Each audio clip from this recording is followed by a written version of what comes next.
La subculture d'extrême droite, à laquelle appartiennent les zouaves, que ce soit en France ou chez nos voisins européens, ce sont en fait des mouvements qui valorisent le virilisme, l'autoritarisme et globalement un projet politique ultranationaliste.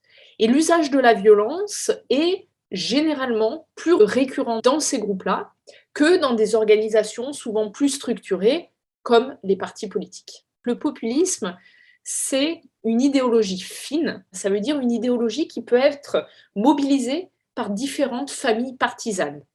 Et donc, l'idée au centre de cette idéologie fine, c'est que la société est divisée en deux groupes antagonistes. D'une part, le peuple, qui va être considéré comme pur, et d'autre part, l'élite, perçue, elle, comme corrompue. Pour les populistes, c'est la volonté du peuple qui doit toujours primer. En France comme en Europe, on observe que c'est avant tout un populisme radical de droite qui est ancré et populaire dans l'espace politique. Ce sont des partis comme le Rassemblement national en France, le FPE en Autriche ou la Ligue en Italie. Les partis populistes radicaux de droite, en France comme dans le reste de l'Europe, ils ont trouvé le moyen, ces dernières décennies, premièrement de devenir visibles, notamment dans les médias, donc leur discours est visible et audible.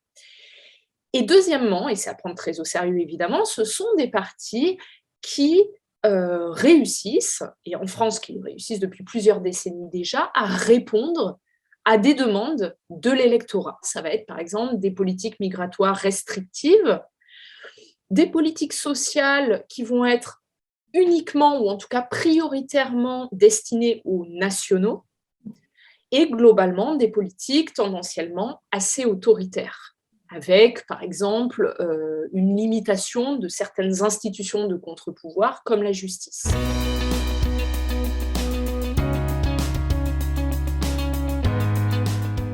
En Europe, dans des pays comme la Hongrie ou la Pologne, qui sont des pays dans lesquels les leaders au pouvoir sont des leaders populistes radicaux de droite, sont dans le même temps des pays qui régressent dans le classement mondial des démocraties. Les discours populistes radicaux de droite ne sont pas du tout nouveaux en France, ils existaient déjà il y a plusieurs décennies. Or, on constate depuis plus d'une décennie en tout cas que les partis de droite traditionnels, par exemple les républicains, ont tendance à reprendre, parfois assez largement, des propositions du Rassemblement national. On sait que cette reprise des idées radicales de droite ne fonctionne pas à long terme pour les partis qui mettent en œuvre cette stratégie, mais surtout, reprendre les idées des partis radicaux de droite, quand on ne l'est pas soi-même, ça contribue surtout à banaliser et à légitimer un discours qui autrefois était considéré en France comme chez nos voisins, qui était considéré comme un discours extrémiste et marginal. Et à mon avis, c'est là que réside le danger pour les démocraties européennes.